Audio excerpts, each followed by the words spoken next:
요한복음 20장 19절로 31절 말씀입니다. 이날 곧 안식 후 첫날 저녁 때 제자들이 유대인들을 두려워하여 모인 곳의 문들을 닫았더니 예수께서 오사 가운데 서서 이르시되 너희에게 평강이 있을지어다.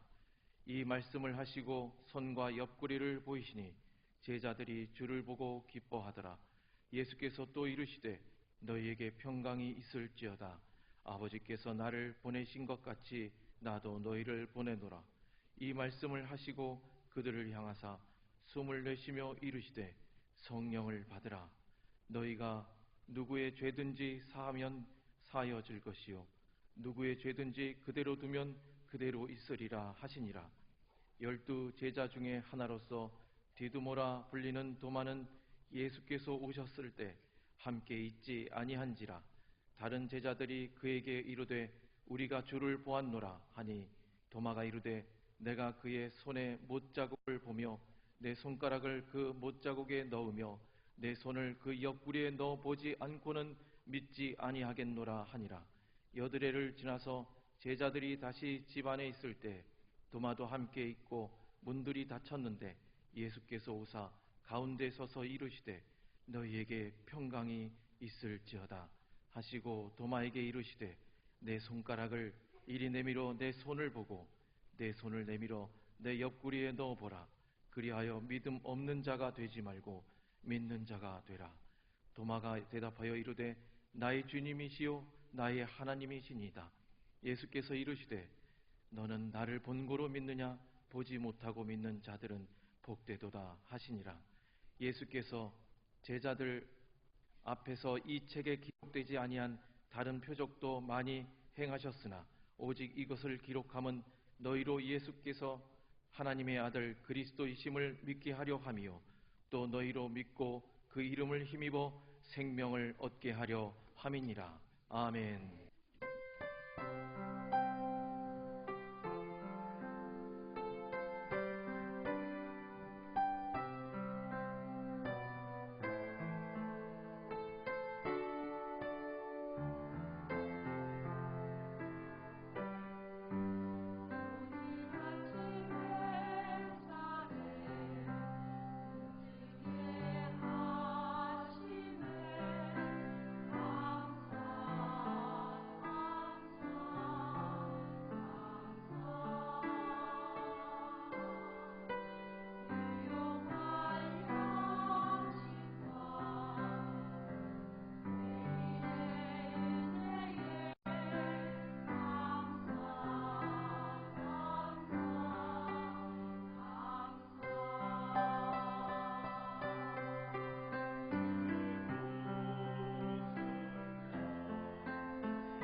여러분과 함께 더불어 대개 그런 생각들을 가질 때가 있어서 이 생각을 가지고 오늘 말씀을 준비했습니다.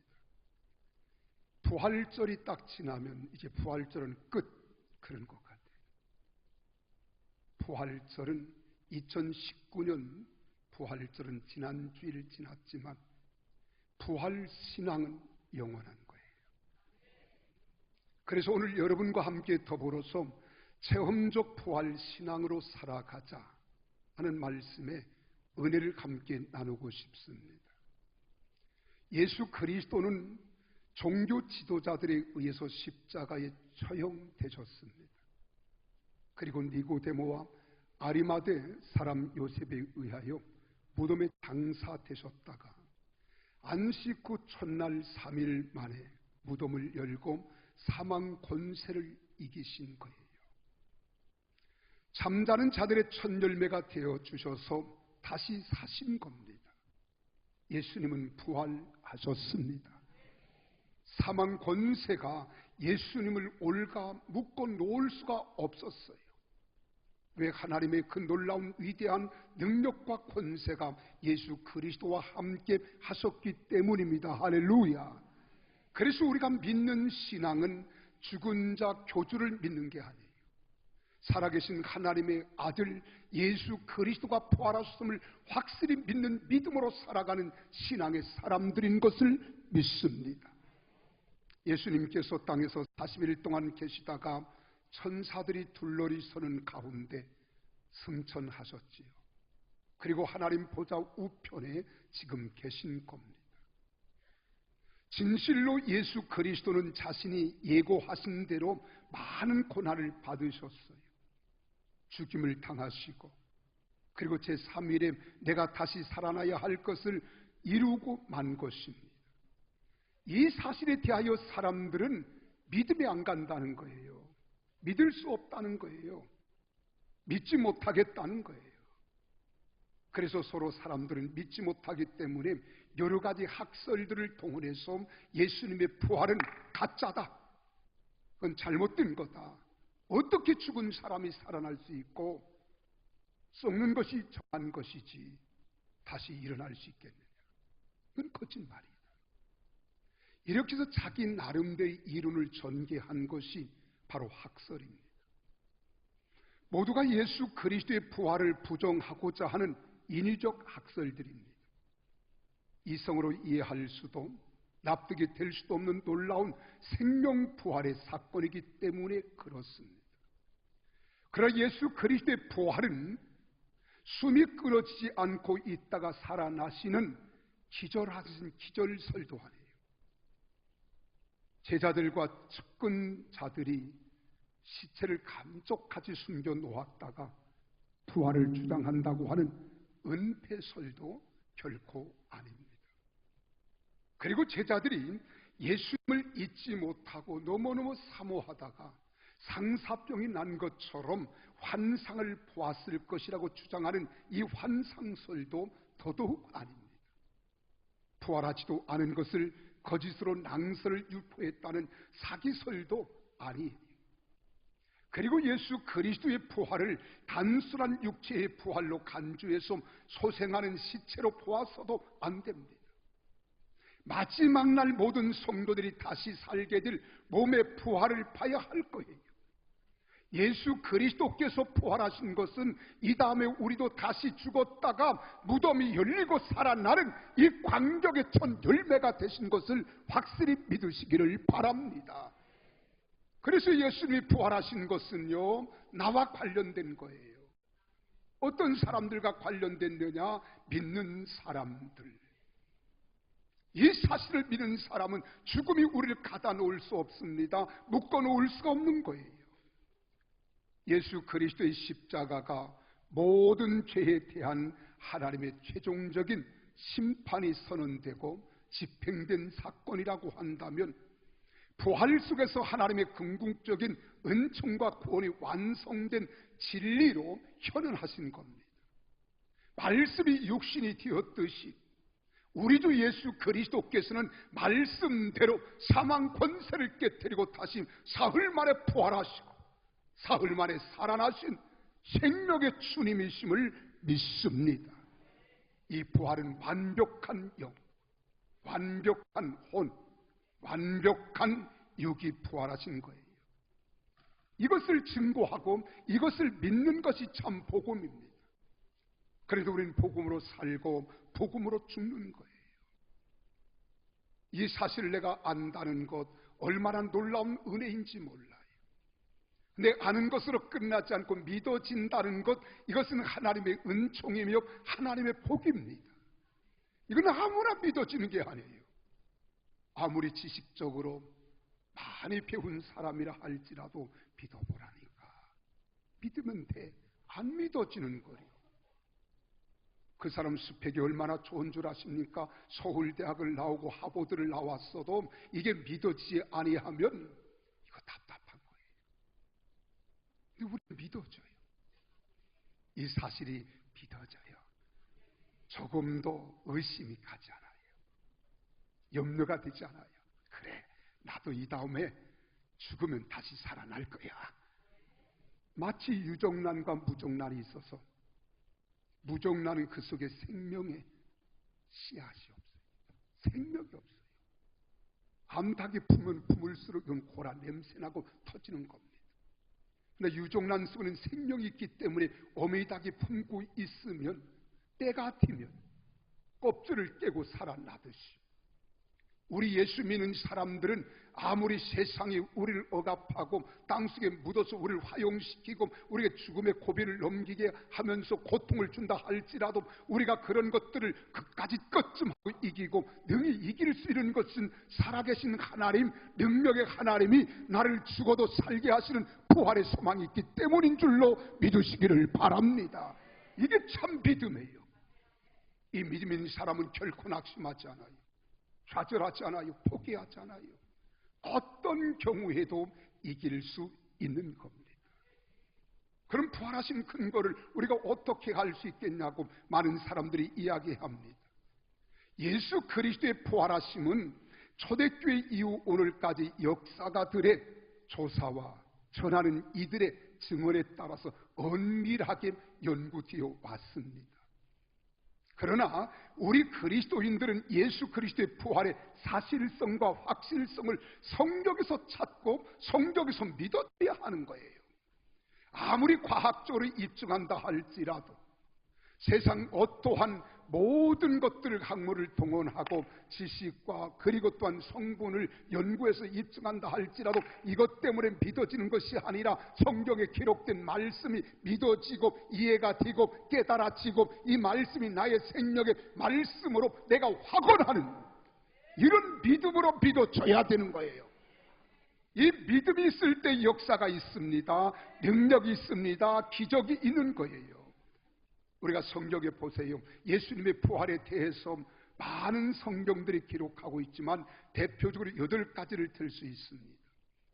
제일 먼저 막달라 마리아에게 제일 먼저 나타나서 보여주셨다고 오늘 본문 19절 이하에 이전에 보면 14절 18절에 그렇게 기록되어 있습니다. 우리 같이 한번 읽어볼까요? 함께 이 말을 천천히 이 말씀을 읽습니다. 시작. 이 말을 하고 뒤로 돌이켜 예수께서 계신 것을 보았으나 예수이신 줄을 알지 못하더라. 예수께서 이르시되 여자여 어찌하여 울며 누구를 찾느냐 하시니 마리아는 그가 동산직인 줄을 알고 이르되 주여 당신이 옮겼거든 어디 두었는지 내게 이르소서. 그리하면 내가 가져가리이다. 예수께서 마리아야 하시거늘 마리아가 돌이켜 히브리 말로 라보니 하니 이는 선생님이라는 말이다. 예수께서 이르시되 나를 붙들지 말라. 내가 아직 아버지께로 올라가지 아니하였노라. 너는 내 형제들에 가서 이르되 내가 내 아버지 곧 너희 아버지 내 하나님 곧 너희 하나님께로 올라간다 하라 하시니 막달라 마리아가 가서 제자들에게 다 내가 주를 보았다 하고 또 주께서 자기 이렇게 말씀하셨다 이르니라. 할렐루야. 예수님이 부활하신 장면, 내가 예수다. 내가 찾는 예수야. 그랬더니 여기 마리아가 가서 예수님을 만지려고 그러는 거예요. 그랬더니 예수님이 하신 말, 아직 만지지 마라. 내 몸이 아직 하나님 아버지께 올라가지 아니했다 라고 말씀하시는 거예요. 이보다 더 확실한 증거 있을까요? 만지고자 했더니 만지지 말래요.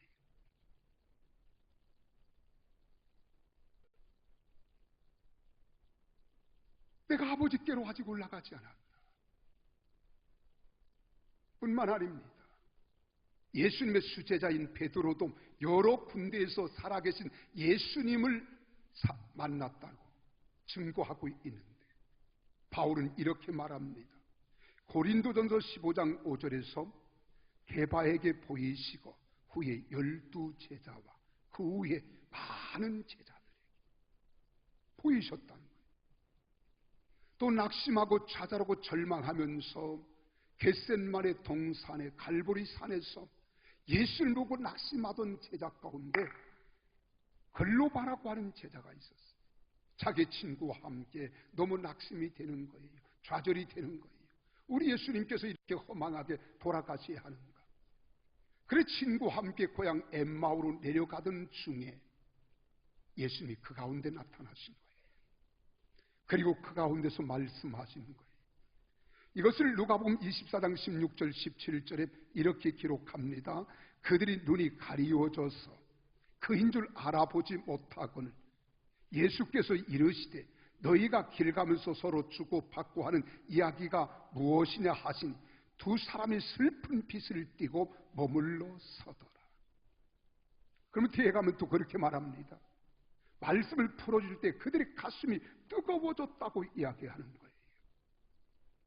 또 뿐만 아닙니다. 한 번은 예수님의 제자인 도마와 가룟 유다가 없는 빠진 열제자가 두려움과 공포에 떨고 있을 때 예수님이 거기에 나타나신 거예요. 이것이 19절에서 23절 오늘 본문에 기록된 말씀입니다. 우리 한번 같이 읽어보실까요? 19절에서 23절까지 시작. 이날 곧 안식 후 첫날 저녁 때 제자들이 유대인들을 두려워하여 모인 곳의 문들을 닫았더니 예수께서 오사 가운데 서서 이르시되 너희에게 평강이 있을지어다. 이 말씀을 하시고 손과 옆구리를 보이시니 제자들이 주를 보고 기뻐하더라. 예수께서 또 이르시되 너희에게 평강이 있을지어다. 아버지께서 나를 보내신 것 같이 나도 너희를 보내노라. 이 말씀을 하시고 그들을 향하사 숨을 내쉬며 이르시되 성령을 받으라. 너희가 누구의 죄든지 사하면 사여질 것이요 누구의 죄든지 그대로 두면 그대로 있으리라 하시니라. 보십시오. 그런데 또 26절에서 28절에는 도마가 이 자리에 와 있는 자리에 우리 주님께서 나타나시는 거예요. 지금 우리가 읽어드리고 서로 함께 읽은 본문에서는 도마가 없는 10명의 제자들이 함께 두려움에 떨고 있을 때 부활하신 주님이 거기에 나타나신 겁니다. 그래서 26절에서 28절까지는 의심 많은 도마가 함께 있는 자리에 우리 주님이 또 나타나신 거예요. 26절부터 같이 보실까요? 함께 읽습니다. 시작. 여드레를 지나서 며칠이 지났어요? 10명의 제자들이 있는 가운데 나타나신 주님, 그 후 8일이 지난 후에 지나서 제자들이 다시 집안에 있을 때에 도마도 함께 있고 문들이 닫혔는데 예수께서 고사 가운데서 이르시되 너에게 평강이 있을지어다 하시고 도마에게 이르시되 내 손가락을 이리 내밀어 내 손을 보고 내 손을 내밀어 옆구리에 넣어보라. 그리하여 믿음 없는 자가 되지 말고 믿는 자가 되라. 도마가 대답하여 이르되 나의 주님이시요 나의 하나님이시니이다. 고백이 나오는 거예요. 뿐만 아니에요. 예수님의 제자들이 이제 예수님 십자가에 돌아가셨거든요. 그러니까 그들이 고향으로 내려갔습니다. 갈릴리 바다로 다시 고기를 잡으러 갔을 때 거기 여러 제자들이 또 나타나서 말씀하시는 장면이 요한복음 21장 1절에서 23절에 기록된 말씀이에요. 나는 여기서 한 가지 참 마음속에 안타까운 것이 있어요. 그게 뭔 줄 아십니까? 베드로가 여기 있다는 거예요. 베드로가. 이미 예수님께서 부활하셨다는 사건을 마리아로부터 전해 듣고 다른 제자들은 믿지 아니했지만 베드로는 무덤으로 달려가서 허리를 굽히고 머리를 숙여 무덤에 들어가서 예수님의 빈 무덤을 확인했고 옷이 개어 있는 것도 확인했던 베드로예요. 나 같았으면은요, 그때 예수님을 찾아서 밤낮을 가려앉고 예수님을 찾아 헤맸을 거예요. 그리고 또 예수님 만나고 싶어서 나는 고향 아무리 좋아도 내 먹는 것이 급하도 나는 고향 갈릴리로 가지 않았을 것 같아요. 근데 베드로가 여기 가 있는 겁니다. 예수님이 거기에 또 나타나신 거예요. 거기서 말씀하시는 장면이 요한복음 21장 1절에서 23절에 기록된 말씀이에요. 사명을 재확인하는 사건이 여기서 나옵니다. 그뿐인 줄 아십니까? 고린도서 15장 6절에서 말합니다. 12사도와 500여 형제들에게 우리 주님 나타나시잖아요. 일시에 보이셨다. 사도행전 1장 3절에서 8절에 보았어도 감람산에서 승천하시기 직전에 예루살렘의 수많은 성도들에게 우리 주님 나타나 보여주셨습니다. 이와 같이 부활하신 근거는 기독교만의 생명의 근거이며 살아있는 참 생명의 종교라는 증거라는 거예요. 우리 예수님은 다시 살아나셨습니다. 부활하셨습니다. 이 사실을 믿으십시오. 그러니까 기독교는 생명의 종교요, 부활의 종교인데 우리가 한 번 보고 듣고 끝나는 것이 아닙니다. 부활의 영광체인 우리 주 예수님은 지금 부활의 영광체는 하나님 보좌 우편에 계시는 거예요. 그러나 부활의 영, 그리스도의 영, 진리의 영, 좀 아멘 좀 하소. 부활의 영, 진리의 영, 거룩한 영, 보혜사 성령은 우리 속에 계시는 거예요. 나와 함께 하시는 겁니다. 그래서 생활과 삶의 변화를 가져오고 우리로 하여금 체험적 신앙생활의 근원이 되게 하는 거예요. 예수 믿는 사람들은 흐리멍텅한 신앙을 가는 게 아니에요. 우리가 반드시 부활의 산 체험과 경험을 가질 때 비로소 우리는 썬데이 크리스찬이 되지 않고 확실히 찬 그리스도인, 능력 있는 그리스도인, 내가 이 복음을 전하지 않고는 견딜 수 없는 그리스도인이 될 줄로 믿으시기를 바랍니다. 여러분, 예수 그리스도의 부활은 하나의 교리나 신조로 끝나서는 안 됩니다. 기독교 신앙의 기초인 동시에 현재 체험하는 능력인 거예요. 사도들이 부활하신 예수님을 만났을 때 심령 속에서 살아 역사하시는 산 힘이 되어주셨고 그 힘은 그들로 하여금 두려움과 염려와 근심을 전환시켜 주신 겁니다. 그리고 마음에 평안을 주셨어요. 평강을 주셨어요. 소망을 주셨어요. 비전을 주셨습니다. 믿음으로 살아가는 능력을 주신 줄로 믿습니다. 그리고 예수 그리스도의 약속을 더욱 굳게 믿고 나아가는 원동력이 되는 계기가 되었습니다. 여러분, 신앙의 힘과 확신에 찬 추종력을 듣고 배운 데서 오는 것보다는 듣고 배운 것을 눈으로 확인하고 보았을 때 더욱 가속도가 붙게 하고 확신하게 되는 겁니다. 그래서 디모데후서 3장 14절 15절에 말하는 너는 배우고 확신한 일에 거하라는 거예요. 분명하게, 확실하게, 흐리멍텅하게 이러지 말라는 거예요. 흠이하게 그러지 말라는 거예요.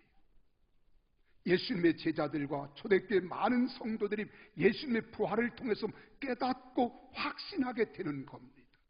왜요? 부활의 산 경험 있기 때문에. 나는 다 경험하기를 바랍니다. 체험하기를 바랍니다. 예수님의 부활하심은 제자들에게 용기와 소망을 소유하게 하셨잖아요. 기쁨과 용기와 확신을 통해서 부활의 신앙적 체험을 누리게 하신 겁니다. 그래서 우리 기독교는요, 부활이 있기에 믿음이 강하고 담대해지는 거예요. 부활이 있게 소망으로 현실의 고난을 이길 수 있는 겁니다. 부활이 있게 그리스도 안에서 생명의 삶을 얻게 되고, 부활이 있게 예수 그리스도의 재림 신앙으로 마라나타 신앙을 바라볼 수 있는 겁니다. 할렐루야.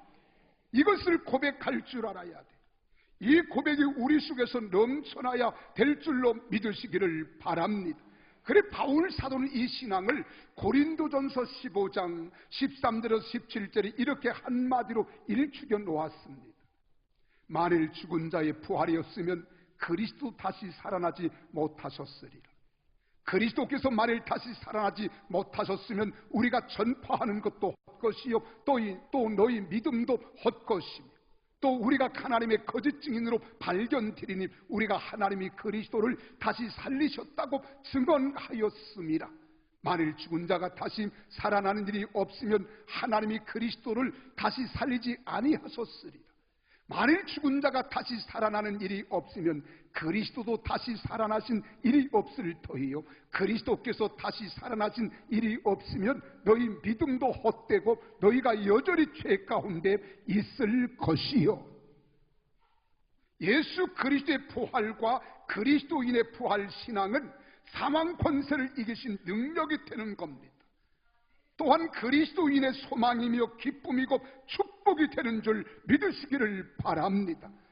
우리 예수 그리스도의 부활로 인하여 우리 또한 부활 신앙으로 생각이 변화되고 삶과 생활에 활력이 되어주며 사상과 철학이 예수 그리스도의 정신으로 추구하며 살아가게 되는 거예요. 우리가 이 세상 가치관에서 하나님 나라 가치관으로 사는 겁니다. 내 중심에서 하나님 중심으로 바뀌어지는 겁니다. 그래서 예수 그리스도의 부활의 사건은 믿는 자에게 체험적 부활 신앙을 누리게 되는 근원이 되어지는 거예요.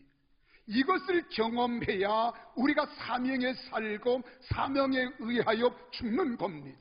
나는 여러분 삶의 현장에 이런 은혜가 넘쳐나기를 주님의 이름으로 축원합니다. 오늘 오후 2시 예배에 아주 귀한 분이 오세요. 우리 한국이 낳은 석학 중에 석학이요, 문주부 장관을 지냈던 이어룡 교수가 지금 암병으로 고통을 당하고 계세요. 그분의 초대로 오신 귀한 분이 오늘 우리 교회를 오게 됐어요. 제가 언젠가 이분에 대해서 소식을 듣고 한번 우리 교회도 청빙을 했으면 좋겠다. 근데 오늘 오후 2시가 우리 새소망 선교회 공동체 헌신 예배입니다.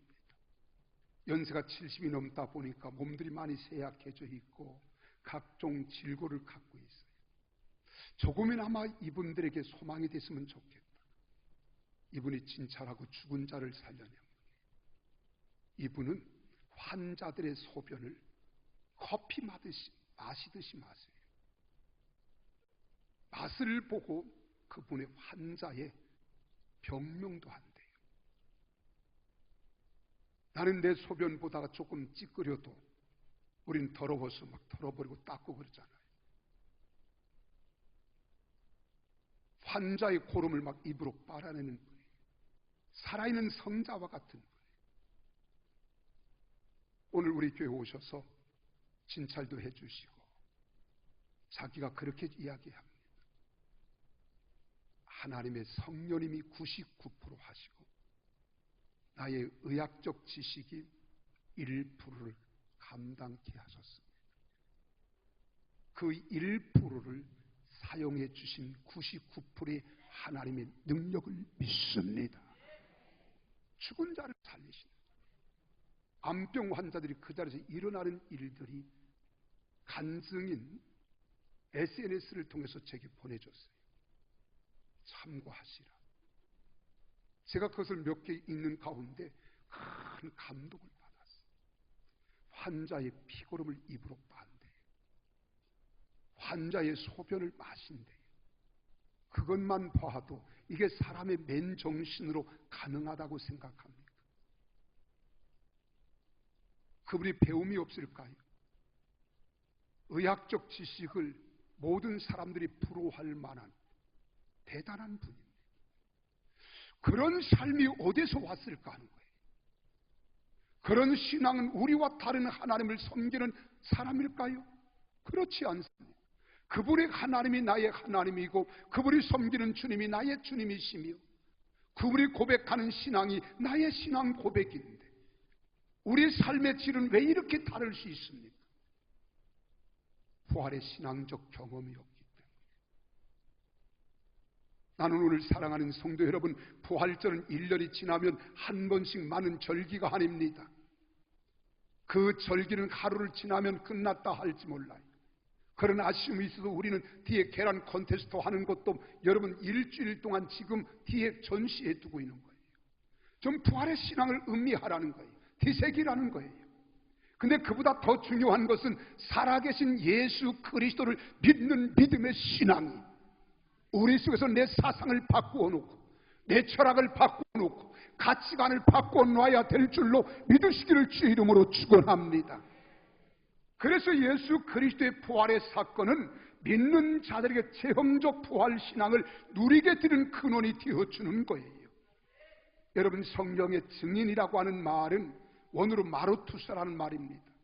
이 마르투스라고 하는 말은 자기가 직접 귀로 듣고 눈으로 본 사실을 증거하는 사람을 의미하는 것인데 여기는 순교자라는 뜻이 내포되어 있습니다. 내가 보고 듣고 느끼고 경험한 바, 내가 체험한 바를 내가 전하는 데 있어서 내 생명도 마다하지 아니하고 내가 보고 듣고 체험한 이것을 증거하는 것, 이것이 바로 마르투스라는 말이에요. 이게 증인이라는 겁니다. 요한복음 9장에 보세요. 이 사실에 대하여 한 사례를 이야기하고 있잖아요. 나면서부터 장님입니다. 그래서 제자들이 물었습니다. 누구의 죄 때문에 이 사람이 장님이 되었습니까? 라고 물었더니 제자들이 기대하는 생각과는 달리 이 사람의 죄 때문도 아니에요.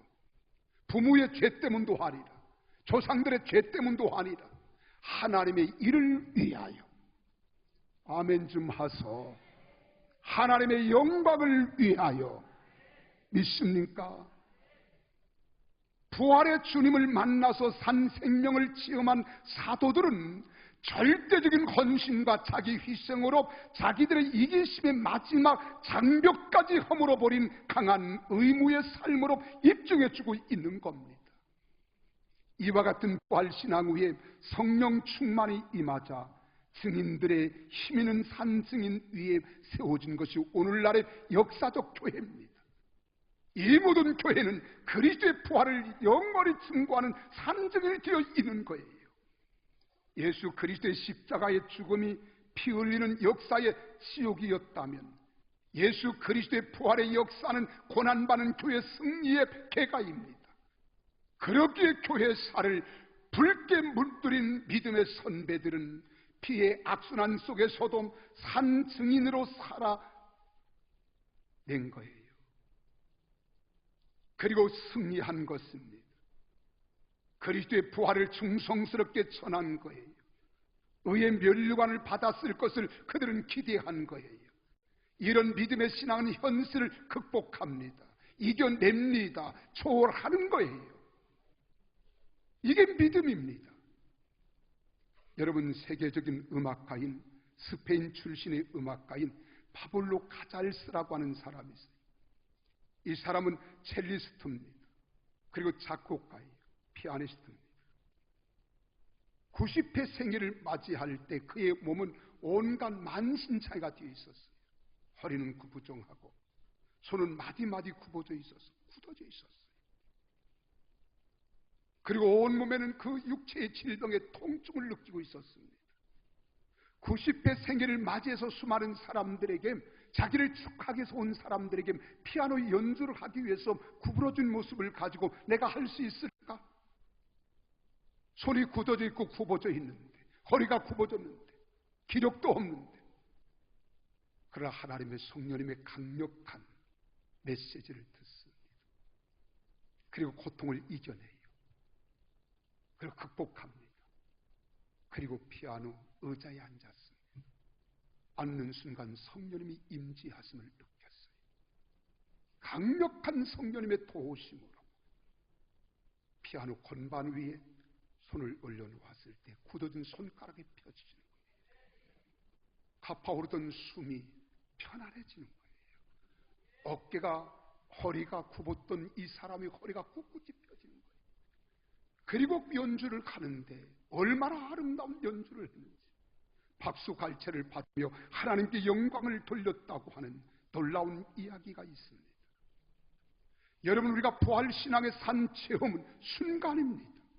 이런 한 번의 경험이 영원한 생명을 바꿔놓을 수 있고 가치관을 바꿔놓을 수 있는 거예요. 인생관을 바꿔놓을 수 있는 거예요.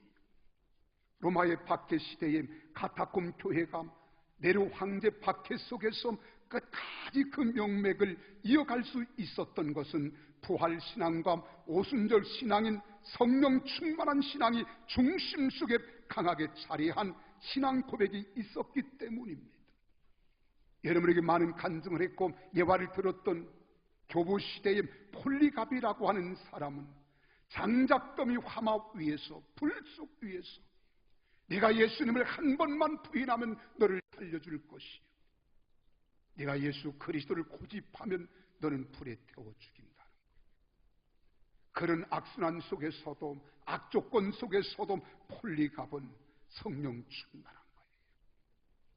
내가 살겠다고 나를 위하여 십자가 위에서 피 흘려 고난 당하신 예수 그리스도를 부인할 수 없다.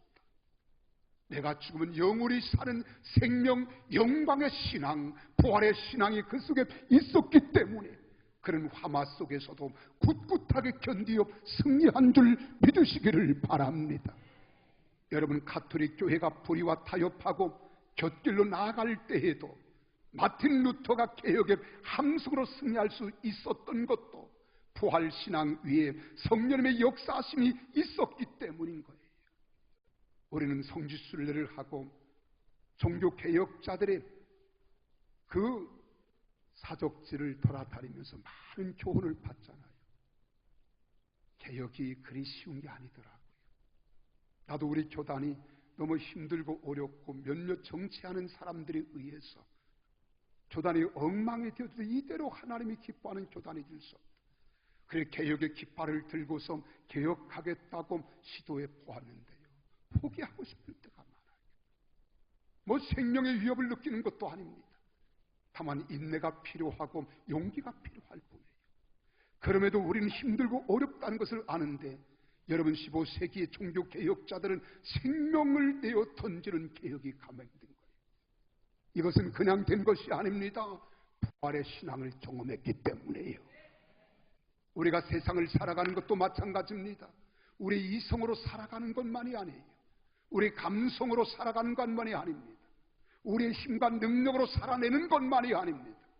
순간순간 하나님의 도우심과 역사하심과 인재와 능력을 경험하는 부활신앙의 경험이 여러분과 내게 넘쳐나야 될 줄로 믿으시기를 바랍니다. 부활신앙 후에 성령님이 충만하게 임재하셔서 우리를 인도하실 때 여러분 구부러진 길을 굳게 우린 펴갈 수 있습니다. 더럽혀진 사회를 정화시켜 줄 수 있는 거예요. 눈물과 고통으로 얼룩진 역사를 환으로 바꿔놓을 수 있습니다.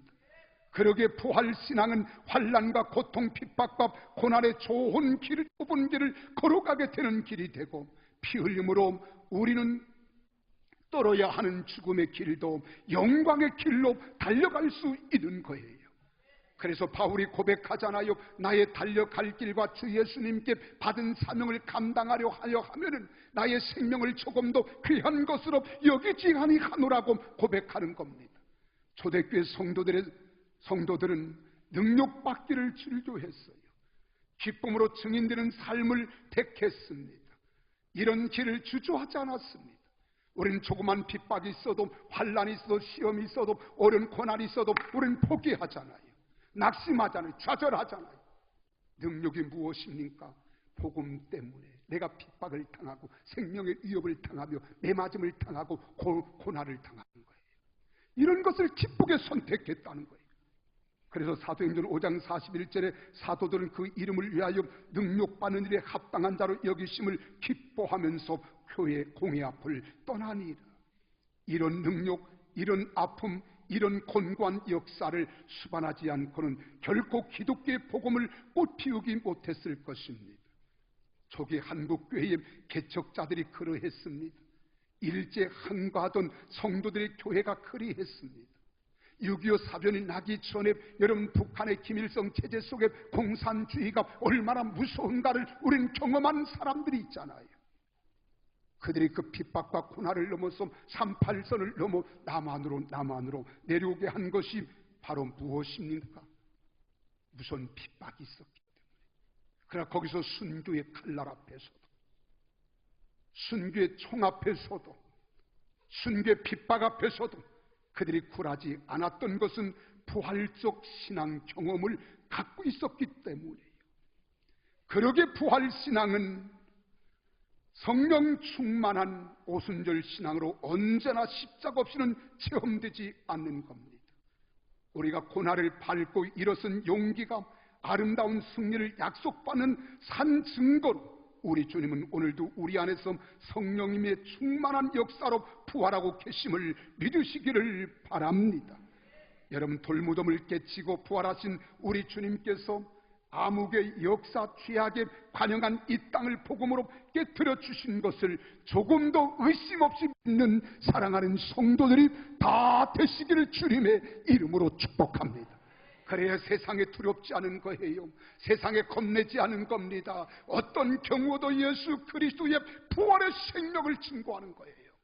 나는 이런 자들이 다 되시기를 예수님 이름으로 축원합니다. 말씀을 마치겠습니다. 우리 사랑하는 성도들은 세 가지 부활의 사건을 확실히 믿어야 합니다. 분명하게 믿어야 합니다. 온전하게 믿어야 합니다. 그 첫째는 예수 그리스도의 부활은 역사적인 과거의 부활임을 믿으십시오. 두 번째로는 예수 그리스도의 부활의 사건을 통해서 현재의 나와 여러분은 물과 성령으로 변화되어 새 사람으로 변화하는 것을 확실히 믿으시기를 바랍니다. 그래서 예수 믿는 사람의 참된 열매는 변화되는 거예요.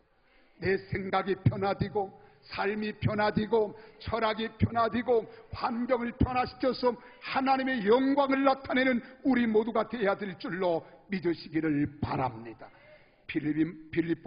갈라디아서 바울 사도는 2장 20절에서 그렇게 말하잖아요. 내가 그리스도와 함께 십자가에 못 박혔나니 그런즉 이제는 내가 사는 것이 아니요 오직 내 안에 그리스도께서 사는 것이다. 이제 내가 육체 가운데 사는 것은 나를 사랑하사 나를 위하여 자기 자신을 버리신 하나님의 아들을 믿는 믿음 안에서 사는 것이니라. 할렐루야. 이 사실을 믿는 사람은 결코 낙심하지 않아요. 좌절하지 않아요. 포기하지 않아요. 믿음을 굳게 세우고 하나님 영광을 위하여 멋지고 값지게 가치 있게 살아가는 사람인 줄로 믿으시기를 바랍니다.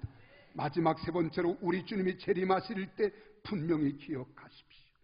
주 안에 죽은 자들은, 주 안에서 죽은 자들은 영원히 부활 승천하실 것입니다.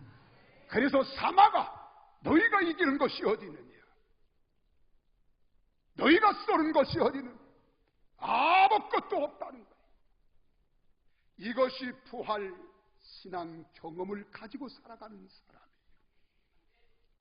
세상을 두려워하지 않아요.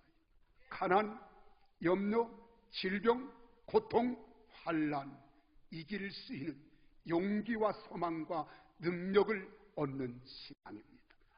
이런 부활의 신앙이 여러분 가슴 속에서 넘쳐나기를 예수의 이름으로 축원합니다.